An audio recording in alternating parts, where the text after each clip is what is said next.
Ato, antum begitu percaya diri bikin program di dalam lapas, anda nggak takut sama mereka yang katanya fase motor bahasa Arabnya malah dites-tes sama mereka, gimana Bang Ato? Jangan-jangan antum juga sudah meningkatkan kualitas, karena tadi saya bilang Para ulama ya kita akan mengajarkan sendiri, akhirnya kan contohnya begini, saya ambilkan contoh ya, hanya satu lari kalimat ya.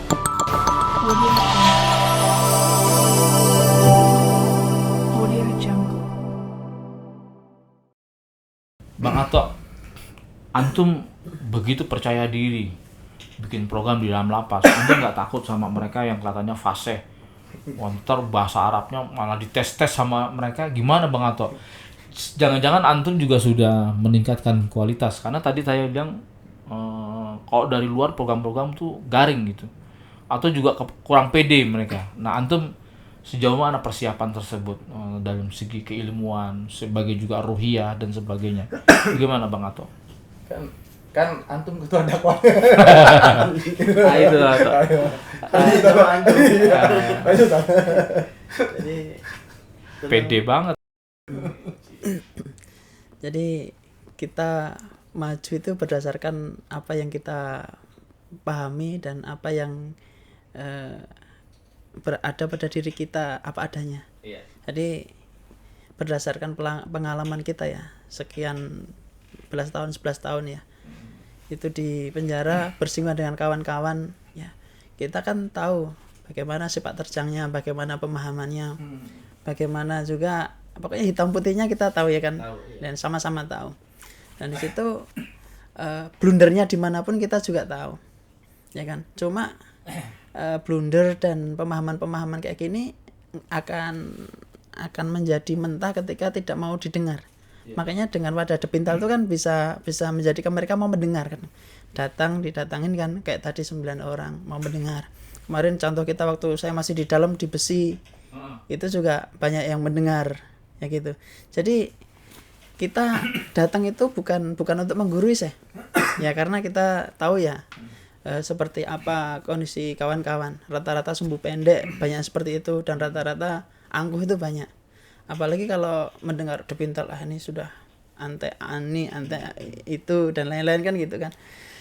Itu mereka sudah a priori duluan. Makanya kadang kalau bertemu dengan kawan-kawan yang semacam itu, bahkan termasuk di luar sekalipun ya, metode kalau saya sendiri metodenya saya tanyakan.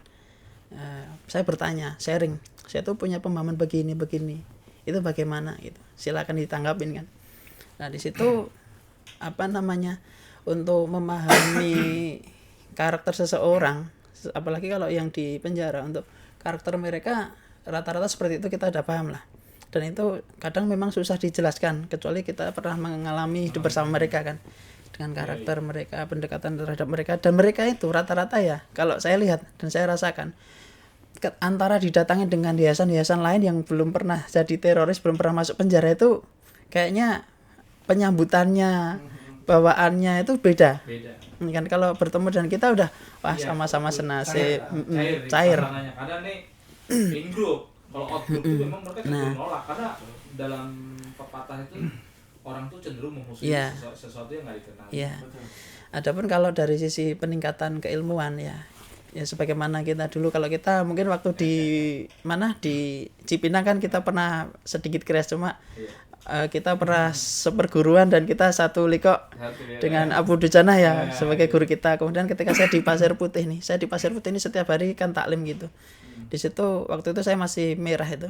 Di situ saya bersama Abu Sna dengan beberapa kajian kitab-kitab juga banyak di situ. Kemudian pemahaman pembacaan dengan beliau ya, saya walau bagaimanapun juga mungkin semerah apapun Abu Sna, saya tetap menghormati dulu, terlepas dari beliau yang masih merah ya.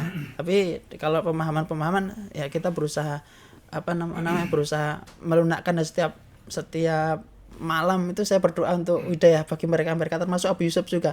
Saya mendapatkan ilmu dari Abu Yusuf banyak. Dari dulu Abu Yusuf tuh di sana juga mengajarkan bukan hanya kitab, tapi ilmu bom itu banyak tuh. Waktu itu kalau ya andai kata orang-orang di Pasir Putih ini nggak mendapat hidayah, itu mungkin sudah ini. Iya, karena ilmu yang diajarkan Abu Yusuf ini sangat menurut saya luar biasa. Ya bukan hanya ilmu bomnya, tapi ilmu militernya, ilmu intelijennya luar biasa. Dan Abu Yusuf punya kepandian tuh ketika menjelaskan tuh dibikin gambar-gambar, misalnya dibikin senjata nih, kayak indah sekali. Jadi rincian-rincian di dalamnya itu kita tahu, seakan-akan kita melihat sendiri. Jadi seakan-akan, makanya ibarat di penjara itu kan, ya kita tahu penjara itu Ma'had Yusufiyah ya, sebagaimana Nabi Yusuf menempa ilmunya. Seperti itu.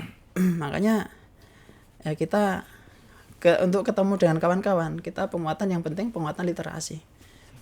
Literasi. Saya tadi kalau nggak salah di grup tadi, saya dengar antum mengajarkan tentang maqasidus syariah. Nah ini maksudnya gimana nih? Agak menarik nih. Itu keren gitu menurut saya. Karena memang tujuan-tujuan daripada syariat yaitu menjaga harta, menjaga akal dan sebagainya. Nah, seringkali para jihadis ini justru melanggar itu gitu. Maqasidus syariah, seperti menghilangkan nyawa, kemudian menghilangkan harta. Nah itu gimana Mas Hato? Saya mau tanya itu, kenapa antum langsung masuk ke tentang terkait tentang maqasidus syariah? Jadi setiap ulama manapun untuk mempelajari atau untuk mengajarkan ilmu, bahkan untuk menulis kitab itu pasti dimulai dari sebuah definisi. Pertama kan gitu, definisi ta'rif. Kemudian setelah itu dimulai dari dasar. Nah yang tadi kan karena kita akan membahas ilmu, nanti akan berjenjang bertahap, mengikuti fase demi fase. Tadi pertama kali saya bawakan maqasidus syariah, di mana kita membawakan definisi syariat kan. Di mana menurut Imam Al-Qurtubi yang disebut syariah wa syir'ah itu kan at-thariqah adh-dhahirah allati yatawassalu biha ila najah. Jalan yang bersifat dhahiriyah, yang lahir, yang nyata, yang konkret, yang mengantarkan kita kepada keselamatan, keberhasilan. Nah di situ ketika kita membahas maqasidus syariat, ada 5 prinsip pokok, di mana Imam Syatibi menyebutnya sebagai ittifaqul milal. Itu disebutkan bahwa 5 prinsip pokok tadi, hifdzuddin, hifdzul mal, hifdzul aql, hifdzul nasl atau irdin, hifdzul nafs, itu 5 ini kalau kita memahami sungguh-sungguh, maka kita akan memahami, akan mendapatkan, bisa memetik faedah bahwasanya Islam itu memiliki asas kemanfaatan, maslahat. Ya, bagaimana meraih manfaat daripada Islam itu seperti apa? Bahwasanya Islam itu rahmatan lil alamin, bukan laknatan lil alamin, kan gitu. Makanya dimulai dari sebuah definisi, dan definisi harus definisi dari para ulama. Kalau nggak dari para ulama, ya kita akan mengajarkan sendiri, akhirnya kacau. Contohnya begini, saya ambilkan contoh ya. Hanya satu larik kalimatnya. Jannatu tajri min tahtihal anhar, katakanlah gitu.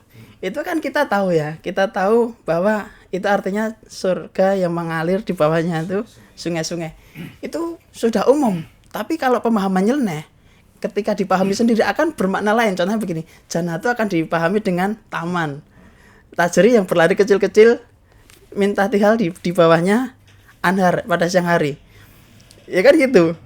Itu kan nafsul makna, sama-sama maknanya juga. Lah, intinya apa? Ketika kita menyerahkan urusan keilmuan ini kepada ulama, kita sudah ada ulama ada kitabnya. Ini loh, kenapa kita mesti memaksakan diri mengambil pendapat-pendapat ulama-ulama kontemporer yang bertentangan, kemudian kita memaksakan pendapat kita sembari menolak atau menafikan pendapat-pendapat yang lain. Nah di sini contohnya yang sangat populer tentang PP. Ya, PP ulama sudah tahu seperti apa itu. Ya banyak, maksudnya bukan khusus PP kan, makanya tadi di kajian tadi jenengan juga menyebutkan al-ibratu bi umumil lafzi la bi khususin sabab, ya kan, la bi khususin sabab. Ya di situ secara umum itu ulama sudah pernah membahas masalah semacam itu, bagaimana ikroh ya. Ketika kita masakan yang benar seperti itu, kalau kamu Pancasila NKRI berarti kamu musuh, kamu murtad. Akhirnya apa? Buru-buru istri-istri minta cerai. Anehnya ketika sudah cerai, mereka buru-buru nikah juga. Kalau mereka sayang suami dari awal, menghormati perjuangan suaminya, mereka enggak nyolot-nyolot cepet-cepet buru-buru nikah, kan gitu. Jadi ini menunjukkan apa ya? Apa semangat pengen buru-buru kawin, buru-buru nikah, dan penghalalan kelamin kan banyak sekali sih. Dan pernikahan-pernikahan, padahal ini bukan janda. Kalau janda kan mungkin mungkin Ya. bisa kan mau memilih wali ya, ada ulama-ulama memperbolehkan di mazhab tertentu. Tapi ini gadis menganggap orang tuanya ini tidak sah murtad karena apa? Pernah ikut pemilu, PNS dan lain-lain. Ini padahal pembahasan yang perlu penjelasan para ulama. Akhirnya apa? Nikah dengan wali-wali, kawan sepenjara, lain-lain. Ustaz jadi walinya, hakim lagi. Iya, di situ. Makanya kenapa saya berani bilang kualitas kawan-kawan seperti itu. Adapun kalau ke publik yang misalnya orang-orang sekelas misalnya kayak Buya ya kan mana saya berani. Kita ini seperti kutu di balik mereka, iya kan? Ya. Allah alam so. Oke. Baik, Bang Hendro. Saya mau tanya terkait di tantangan The Bintal ke depan nih. Karena saya lihat The Bintal nih dari kasusnya Bang Hendro tadi cerita udah diancam-ancam mau ditembak lagi, dan ternyata persiapan itu nggak main-main gitu.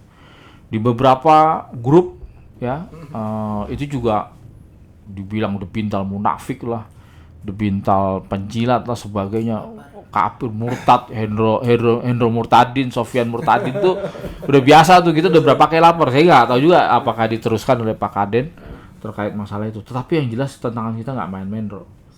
Gitu.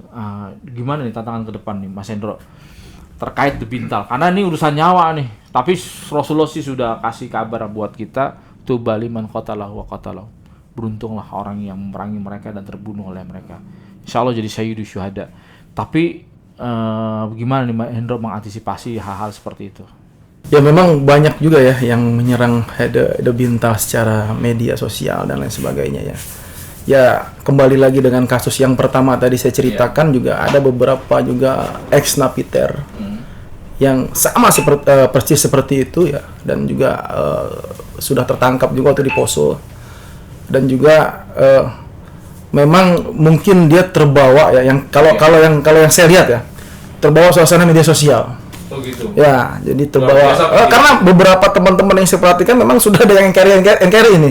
Jadi mungkin ya dia terbawa suasana media sosial, tidak punya wadah, tidak punya komunitas, akhirnya dia luapkan ke media sosial, dan akhirnya dia mungkin masih berhubungan dengan orang-orang yang merah ya, dan melihat mungkin aktivitas kita di Yayasan The Bintal dengan program-program dakwah yang ke lapas-lapas. Nah, ya akhirnya ya ini sebagai resisten bagi mereka kan gitu.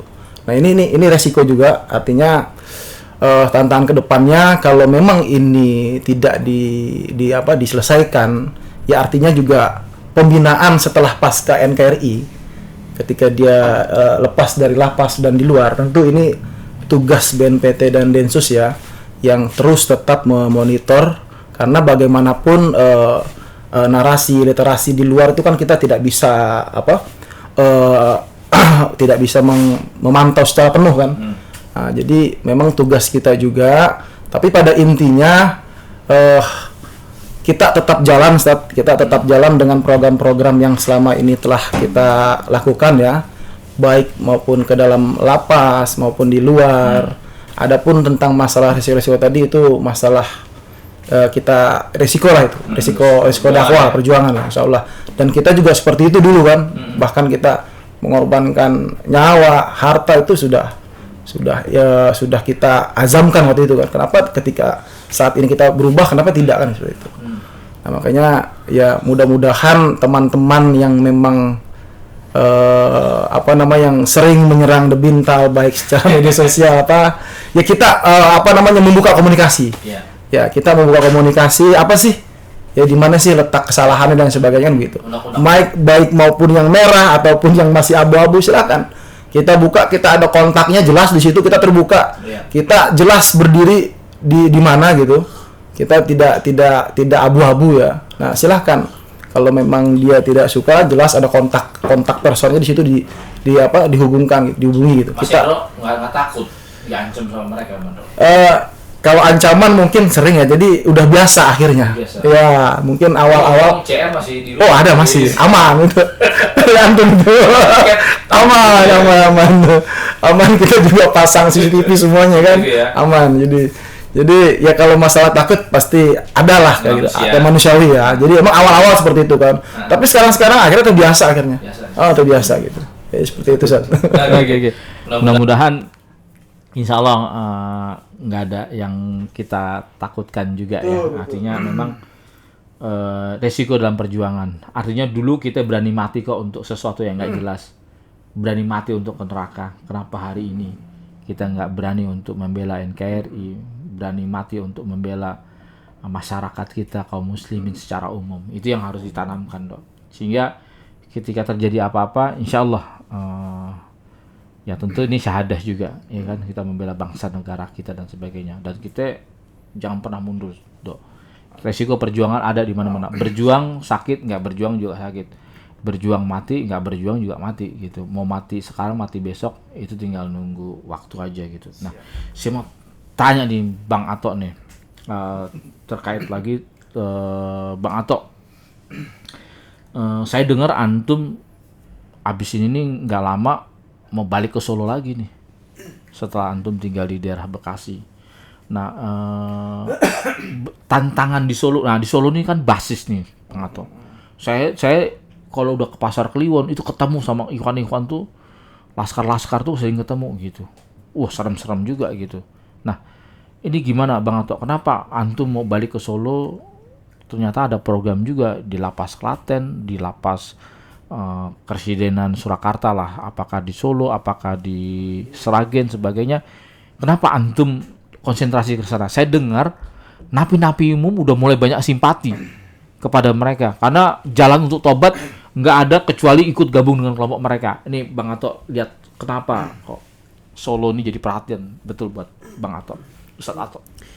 Di Solo ini, Solo Sukarjo itu kan merupakan daerah basis ya untuk kelompok merah yang paling banyak. Sarangnya teroris kan dulu disebutkan begitu. Nah, satu tempat di mana di situ terorisme tumbuh subur, di mana di situ banyak sekali kelompok-kelompok menyimpang, otomatis instansi-instansi di situ juga rentan, resisten kan, termasuk penjara-penjaranya. Makanya pernah ada satu kasus terjadi keramaian di Nusa Kambangan. Ini pindahan baru dari napi-napi umum, napi-napi umum dari darat di sekitar Solo Raya.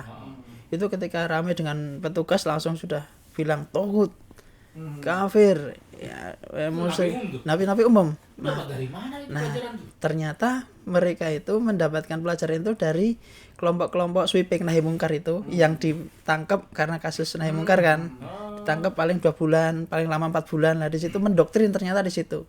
Terjadi doktrinisasi brainwashing itu. Makanya kata-kata togut, bid'ah, fasik, kafir, murtad itu sudah enteng sekali di mulut mereka. Padahal ini kata-kata yang bahaya kan, yang seyogianya hanya ulama-ulama tertentu ya yang wajib memberi fatwa. Sementara kita ini siapa kok sekarang di zaman sekarang banyak sekali memudah-mudahkan masalah darah kan. Makanya saya terpanggil biarkan saya pindah untuk wilayah Solo Raya, meskipun di situ di lapas-lapas itu tidak ada terorisme karena tempat-tempat itu sudah terindikasi merah. Dan saya tidak dengan sengaja pengen mencari masalah, bukan. Tapi saya hanya karena kesadaran, karena tanggung jawab ilmiah. Iya, saya harus menjelaskan kepada kawan-kawan, kepada masyarakat yang saya cintai, ya, bahwasanya Islam yang benar itu seperti ini loh, bukan seperti itu. Nah gitu. Nah, adapun dengan kawan-kawan yang merah itu sebenarnya saya nggak mau urusan, dan saya pengen lepas dari mereka. Move on dari. Iya, adapun ketika mereka mengkafirkan saya, memurtadkan saya, menganggap hubungan saya dengan keluarga misalnya dianggap sudah cerai dan lain-lain, itu urusan kalian. Tapi saya punya dalil kan. Ya, makanya dalil dengan dalil, ya. Literasi dengan literasi. Seyogianya dalil itu ketemu dengan dalil yang sehat, bukan dengan hujatan-hujatan kan gitu. Makanya saya bismillah ya, dengan izin Allah saya berusaha, ya memang saya sudah memilih untuk wilayah Solo Raya. Lapas-lapas saya memasuki wilayah-wilayah itu. Yang kemarin sudah silaturahim ke Lapas Wonogiri, Klaten, dan nanti insya Allah kemarin sudah di MOU kan, Semarang, Sragen, dan Rutan Solo. Nusa Kambangan nanti insya Allah sama antum saya. Ya. Kita ketemu nanti. Tapi insya Allah saya. Dari Solo kita bisa jalan. Ya. Oke, ini sesi terakhir saya minta pendapat Bang Hendro dan juga kepada Ustadz Ato. Ini sumber akar pemikiran ini ini biang keroknya sebetulnya Wahabi ini. Ini menurut Bang Hendro gimana Bang Hendro?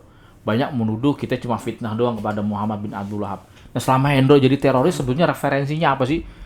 Bener nggak yang tulisan-tulisan saya itu terkait ini?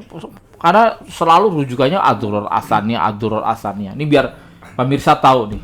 Gimana? Jadi memang waktu saya belajar di tahun 2011-2010 ya, Nah. ya memang kita masuk waktu itu di jamaah JAT ya, jamaah JAT. Tauhid di Bekasi. Nah, itu pimpinannya Ustaz Abu Bakar Basir waktu itu. Iya. Nah memang kita di situ dikasih kitab ya Abdullah bin Wahab gitu.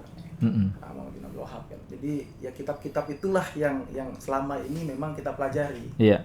Nah akhirnya masuklah kitab-kitab yang berat yang Akamudima dan lain sebagainya. Akamudima ya. Dan lain sebagainya. Nah, Itu barulah- kitab sekunder daripada Nejat itu sendiri.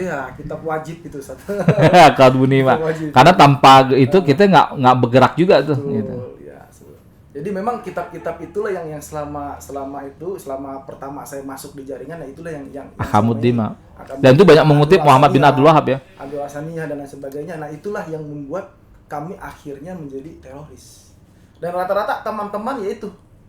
Jadi hampir saya kan 1 tahun 8 bulan di Makobrimob. Iya. Dan taklimnya pun itu yang dipakai. Akamudima juga Akamudima kitab dan juga. Abdul Hasaniyah. Abdul Hasaniyah. Jadi kita itu ketika saya waktu di Blok B ya. Heeh. Di Blok B kebetulan saya ambil blok waktu itu, kita ada tim dakwah juga. Heeh. Nah itu kita nggak pakai kitab-kitab lain, Ustaz.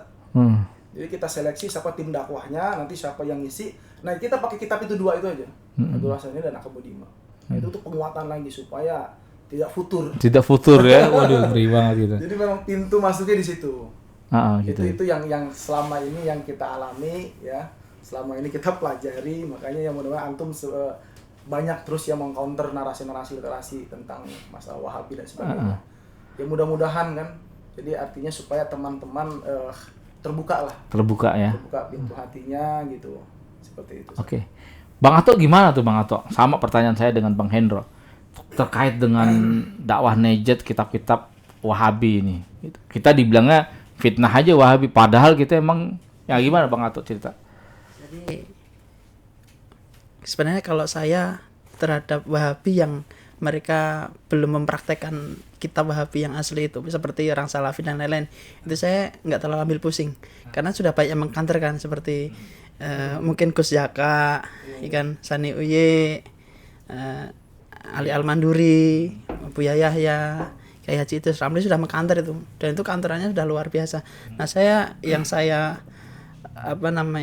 mengganjal di hati saya itu Wahabi dari kalangan jihadis ya, ya Salafi jihadi itu, di mana mereka kan juga merujuk pada kitab-kitab itu, kemudian mempraktekkan bagaimana pemahaman terhadap syirik dustur dan syirik kubur kan.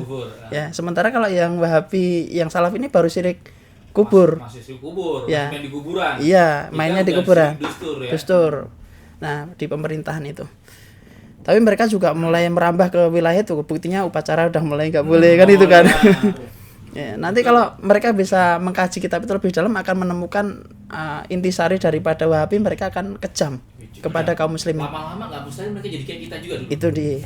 Itu dia. Makanya yang saya pikirkan kawan-kawan yang di kalangan merah. Cuma saya berpikir demikian. Pernah ada kawan kita, beliau Pak Tris yang punya rumah moderasi di Mojokerto. Satu ketika beliau kan masuk permisan.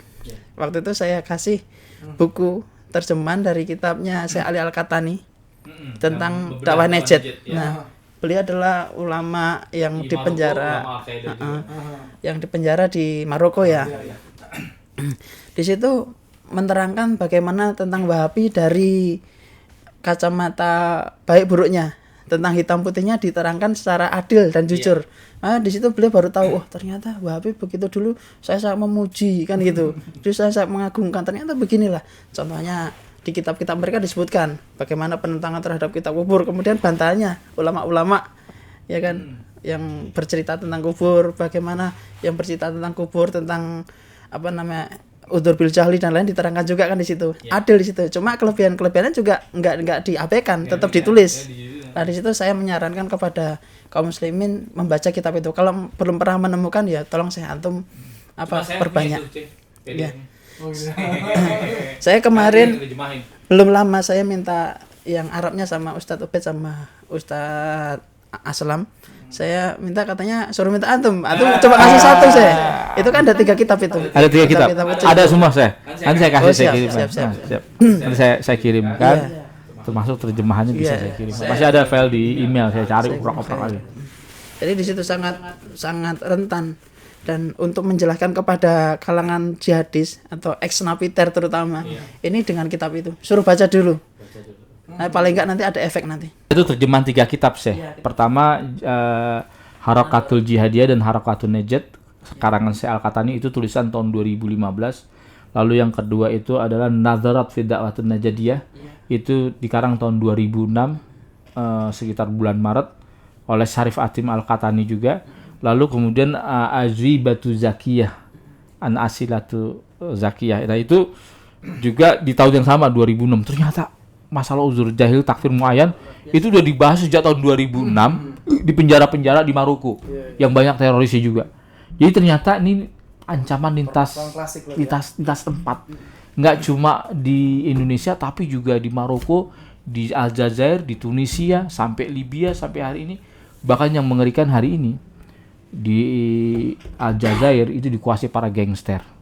Antum bisa bayangin, dikuasai oleh milisi-milisi bersenjata, ada orang ISIS-nya, ada orang Al-Qaeda-nya, ada orang ininya. Mengerikan. Kita nggak ingin negara kita menjadi negara seperti itu. Baik pemirsa, demikian dialog kita, bincang-bincang kita, podcast kita pada malam hari ini di tanggal 13 September 2022.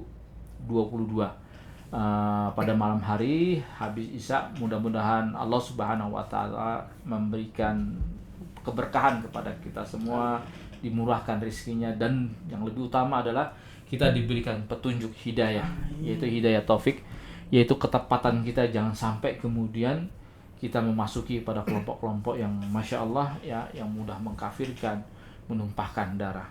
Demikian dari saya, kurang lebihnya mohon maaf. Bila taufik wal hidayah, wallahi muwafiq ila aqwamit thoriq. Wassalamualaikum warahmatullahi wabarakatuh. Waalaikumsalam.